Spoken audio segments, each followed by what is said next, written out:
नमस्कार दोस्तों, आज के इस वीडियो में हम प्लास्टिक प्रो ट्रे के अंदर टमाटर की नर्सरी तैयार करने से लेकर उसको मुख्य खेत में ट्रांसफ़र कैसे करें और उनकी बीच में देखभाल कैसे करें, यानी नर्सरी बोने से लेकर आपको मुख्य खेत में ट्रांसफ़र के बीच में जितनी भी क्रियाएं करनी है, उनकी देखभाल करनी वो कैसे करें, इन सब बातों के बारे में चर्चा करेंगे।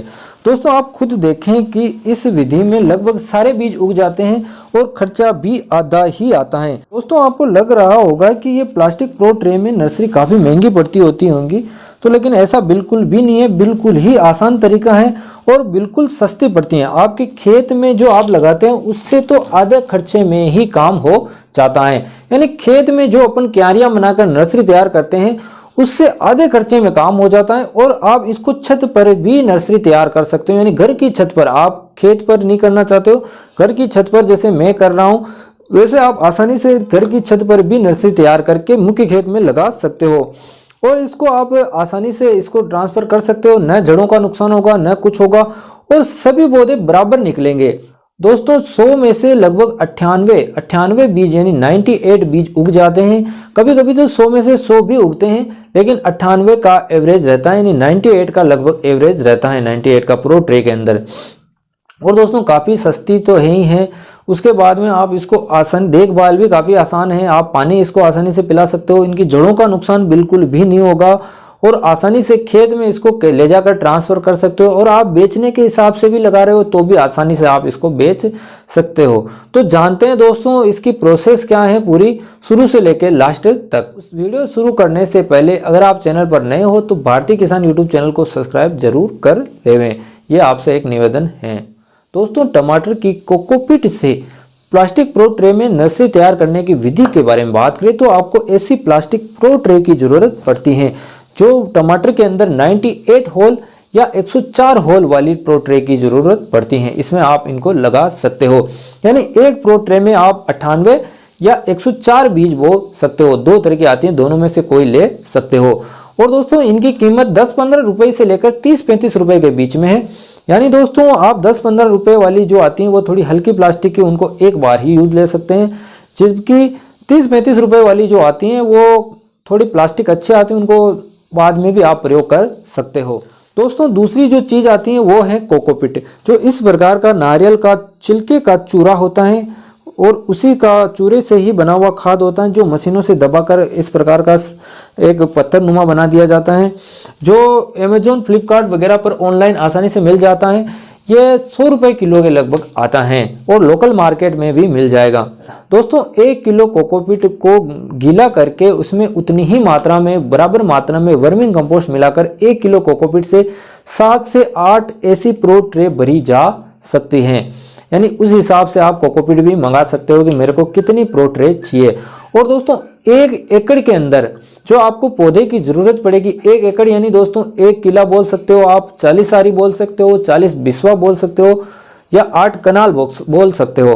तो उसमें जो पौधे की ज़रूरत पड़ेगी वो लगभग 7400 के लगभग पौधे की ज़रूरत पड़ेगी। यानी दोस्तों जो लगेंगे 100 सेंटीमीटर लाइन से लाइन की दूरी और 50 सेंटीमीटर पौधे से पौधे की दूरी। या दोस्तों अगर आप 120 सेंटीमीटर लाइन से लाइन की दूरी रख रहे हो तो 45 सेंटीमीटर के हिसाब से पौधे की दूरी रखी जाएगी। इस प्रकार से लगभग 7400 के लगभग प्रति एकड़ पौधे की ज़रूरत पड़ेगी। तो इस प्रकार से भी आप इसको मंगा सकते हो कि कितने मेरे को पौधे की ज़रूरत है, तो इतनी पौधे की ज़रूरत पड़ेगी। उसके बाद में दोस्तों बीज दर के बारे में बात करें तो प्लास्टिक प्रो ट्रे के अंदर 1 एकड़ के लिए मात्र 25 से 30 ग्राम बीज की ही ज़रूरत पड़ती है। तो लगभग इतना ही बीज मंगाएं। दोस्तों प्रो ट्रे में बीज बोने से 24 घंटे पहले अपने को कोकोपीट को बारीक बारीक तोड़कर इसको पानी में गला देना है, अच्छी तरह से गला देना है, जिससे 24 घंटे बाद में अपन इसको देखेंगे तो इसका आयतन 5 गुना बढ़ गया होगा। यानी नमी पाकर ये इसका आयतन, यानी जैसे अपने 1 टप डाला है तो उसके 5 टप हो जाएंगे।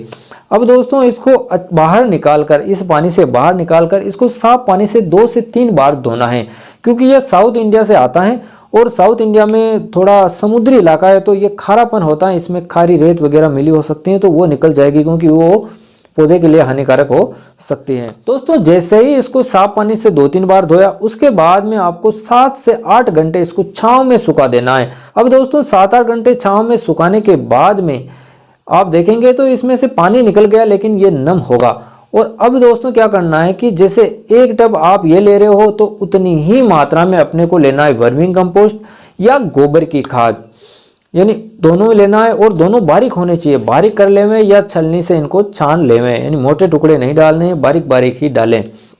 अब दोस्तों इनको बराबर मात्रा में मिक्स किया। उसके बाद में दोस्तों इस मिश्रण को स्टेरिलाइज करना है, यानी कीट रोधी रोग रोधी करना है। उसके लिए अपने को प्रति लीटर पानी के अंदर 10 ग्राम ट्राइकोडर्मा विरिडी और दोस्तों 5 ml एजेडिक्टिन 1500 ppm नामक कीटनाशक, जैविक कीटनाशक जिसे नीम ऑयल भी कहते हैं, उसे मिलाकर दोनों को इस पर मिट्टी पर जो हमने कोकोपीट और वर्मी कंपोस्ट या गोबर की खाद का मिश्रण बनाया है, इसको इसके ऊपर अच्छी तरह से स्प्रे कर देना है। अब दोस्तों ये प्रो ट्रे भरने के लिए लायक मिट्टी हो गई है।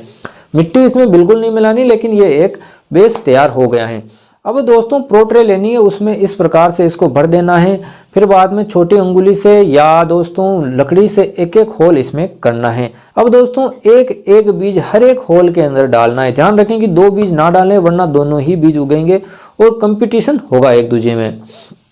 अब दोस्तों जैसे ही बीज बो दिया, अब ऊपर जो गड्ढे हैं इनमें भी जो मिश्रण हमने तैयार किया कोकोपीट और वर्मी कंपोस्ट का स्टेरिलाइज वाला, उसको उससे ढक देना है, अच्छी तरह से ढक देना है। फिर इस पे हल्का सिंचाई कर देनी है हाथ से, या आप इससे जार से कर सकते हो। अब सिंचाई करने के बाद में दोस्तों अब इसको 5-7 प्रो ट्रे की और लेपिंग करके कमरे में या समान तापमान रहे वहां पर रख देना है। फिर इस पे पॉलीथीन ढक देनी है। दोस्तों अब और लेपिंग करने के बाद में इसको पॉलीथीन से ढकना इसलिए जरूरी है क्योंकि दोस्तों इसमें उमस पैदा होगी और जल्दी अंकुरण होगा। अब दोस्तों 2-3 दिन इस प्रकार इसको रखा रहने देवें और फिर इसको नेट हाउस में ट्रांसफर करना है। इस प्रकार का जुगाड़ू नेट हाउस मेरी तरह आप बना सकते हो। 40 मेष या 60 मेष की हरी नेट, या दोस्तों दुकानदार को आप बोल सकते हो कि आधी धूप आधी छांव वाली नेट दे दो। दोस्तों 7.5 से 8 मीटर लंबी और 4.5 मीटर चौड़ी नेट के अंदर आप 10,000 पौधे तैयार कर सकते हो, ऐसे 104 होल वाली या 98 होल वाली प्रो ट्रे के अंदर। तो दोस्तों 2 दिन बाद में इनको पॉलीथीन में जो ढक कर रखी थी, इनको इस नेट हाउस में, ऐसा जुगाड़ू नेट हाउस बनाना है, और या दोस्तों बना हुआ हो तो उसमें रखना है। तो इसमें ट्रांसफर करना है एक एक प्रो ट्रे और फिर सिंचाई करनी है। सुबह शाम दोनों टाइम सिंचाई करनी है। यह जल्दी ही ये अंकुरण हो जाएंगे और अंकुरण होने के बाद में भी दोस्तों इनमें सिंचाई करते रहनी। नेट हाउस का एक सबसे बड़ा फायदा आपके ये रहेगा कि इसमें कीट नहीं लगेगा। आप देख रहे हो कि लीफ माइनर मेरे पौधों के अंदर बिल्कुल भी नहीं लगा है और बिल्कुल स्वस्थ पौधे चल रहे हैं, स्वस्थ, बिल्कुल स्वस्थ। इसमें किसी भी प्रकार का कीट या बीमारी नहीं आई है। तो ये सब कुछ कमाल नेट हाउस का ही है। बहुत सस्ता है लेकिन बहुत काम का है। अगर लीफ माइनर का अटैक हो गया तो आपके सारे पौधे नर्सरी के खत्म हो जाएंगे। तो दोस्तों ये नेट हाउस कीट बीमारियों से तो बचाएगा ही, साथ ही साथ एक ऐसा वातावरण अंदर पैदा करेगा कि ये सीडलिंग जो छोटा पौधा है इसको अच्छी से अच्छी ग्रोथ मिले। तो इसलिए नेट हाउस बहुत ही जरूरी है। दोस्तों उसके बाद में गर्मी के अंदर सुबह शाम दोनों टाइम सिंचाई करते रहें। सर्दी के अंदर एक एक बार सिंचाई करते रहें। या दोस्तों सर्दी के अंदर जब जरूरत लग जाए, आपको खुद को लग जाएगा कि मतलब कोकोपीट का ऊपरी परत सूख रहा है, तो उस समय सिंचाई कर सकते हो। अगर जल्दी सूखता है तो जल्दी, वरना रोज एक बार सिंचाई कर सकते हो। और इसके नीचे एक होल रहता है, उसमें से अतिरिक्त पानी वैसे निकल जाएगा तो पौधे को बहुत कम नुकसान होता है इससे, और जड़ गलन वगैरह बीमारी भी नहीं आती हैं। अब दोस्तों जैसे ही ये 15 से 18 दिन का पौधा हुआ और इस पर ग्रोथ और कीटों से बचाव के लिए अपने को जैविक कीटनाशक डालना है और ग्रोथ के लिए NPK 19-19 का स्प्रे करना है। तो दोस्तों स्प्रे में अपने को डोज बहुत कम रखनी है। NPK 19-19 की डोज 1 से 2 ग्राम प्रति लीटर पानी के हिसाब से रखनी है।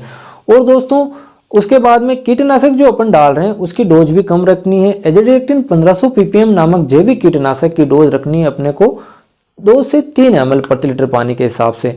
तो इस प्रकार NPK 19-19 और एजेडिक्टिन 1500 ppm का स्प्रे कर देवें ताकि ग्रोथ अच्छी हो जाएगी। दोस्तों वैसे जड़ गलन की दिक्कत नहीं आएगी क्योंकि हम पहले ही हमने मिट्टी को स्टेरिलाइज कर दिया है फफूंदनाशक से, तो जड़ गलन की दिक्कत नहीं आएगी। और बीज हम हाई क्वालिटी का बो रहे हैं तो उपचारित ही है, नहीं है तो आप उपचारित भी कर सकते हो। लेकिन दोस्तों यदि जड़ गलन की दिक्कत आ रही है तो आपको क्या करना है, प्रति लीटर पानी के अंदर 10 ग्राम ट्राइकोडर्मा विरिडी 1% को मिलाना है प्रति लीटर पानी के अंदर 10 ग्राम मिलाकर इसको जड़ों में ड्रिंचिंग करनी है। थोड़ा थोड़ा पानी इनमें डालना है। अगर आपको ज़्यादा पानी की जरूरत हो तो मतलब प्रति लीटर पानी के हिसाब से 10 ग्राम मिलाना है। जैसे आपको 2 लीटर पानी की जरूरत पड़ रही है तो 20 ग्राम मिला लें। इस प्रकार मिलाकर जड़ों में ड्रिंचिंग करें तो वो दिक्कत खत्म हो जाएगी।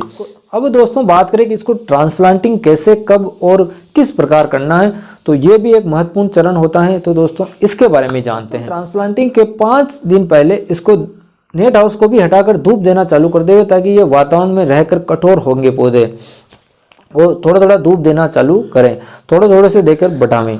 इस प्रकार आप इसको बढ़ाते रहें। और रात में पाला पड़ रहा है तो आप वापस नेट हाउस ढक सकते हो। इस प्रकार थोड़ा थोड़ा धूप देवे ताकि ये होगा। उसमें अगर आपने पहले ट्राइकोडर्मा विरिडी जमीन में वो ड्रिंचिंग के बारे में बताया वो नहीं किया है तो 2 दिन पहले 10 ग्राम प्रति लीटर पानी के हिसाब से उसका घोल बनाकर जड़ों में ड्रिंचिंग कर दें, ताकि मुख्य खेत में शुरुआत में जो जड़ गलन या पौधे के मरने की दिक्कत आती है वो न के बराबर आएगी। तो ये फायदा रहेगा। अब दोस्तों जिस खेत में अपन ट्रांसप्लांटिंग कर रहे हैं उसमें गर्मी के अंदर 1-2 दिन पहले सिंचाई कर देवें और सर्दी में 3-4 दिन पहले सिंचाई कर दें, ताकि वहाँ की मिट्टी नम रहे, क्योंकि हमको नम मिट्टी में ही ट्रांसप्लांटिंग करना है। अब दोस्तों ट्रांसप्लांटिंग जो करनी है वो सायंकाल यानी शाम के 4-5 बजे ही करनी है, सायंकाल करनी है, दिन की धूप में नहीं करनी है।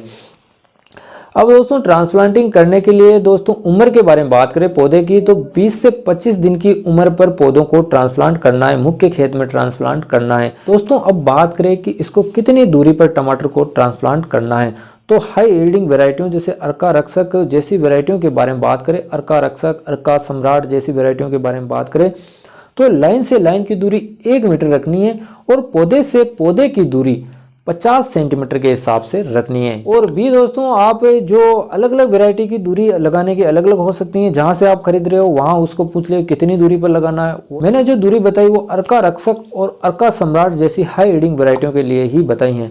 और जैसे ही आप ट्रांसप्लांट किए पौधे को उसके बाद में क्या करना है कि हल्की सिंचाई कर देनी है, और उसके बाद में रोजाना थोड़ी थोड़ी हल्की सिंचाई संभव हो तो जार से करते रहें। इस प्रकार से आप हल्की सिंचाई कर सकते हो। दोस्तों इस प्रकार प्लास्टिक प्रो ट्रे की भी आप सिंचाई करो तो इस प्रकार के वाटर कैन से ही सिंचाई करनी है, या आप हाथ से हल्की हल्की सिंचाई करनी है। यानी ज़्यादा जोर से अगर आप पानी इसमें डालोगे तो कोकोपीट बाहर निकल जाएगा और पौधे को नुकसान होगा। आपको पता है कितना ही कोकोपीट है दोस्तों। तो ये थी टमाटर की प्रो ट्रे में कोकोपीट द्वारा नर्सरी कैसे तैयार करें और उसको मुख्य खेत में कैसे लगाएं। दोस्तों आशा करता हूं कि ये वीडियो आपको बहुत ही पसंद आई होगी। पसंद आए हो तो वीडियो को लाइक करें और भारतीय किसान यूट्यूब चैनल को सब्सक्राइब करें, ताकि खेती बाड़ी और किसानों से जुड़ी जानकारी सबसे पहले आपके मोबाइल में पहुंच सके। वीडियो देखने के लिए आपका बहुत बहुत धन्यवाद।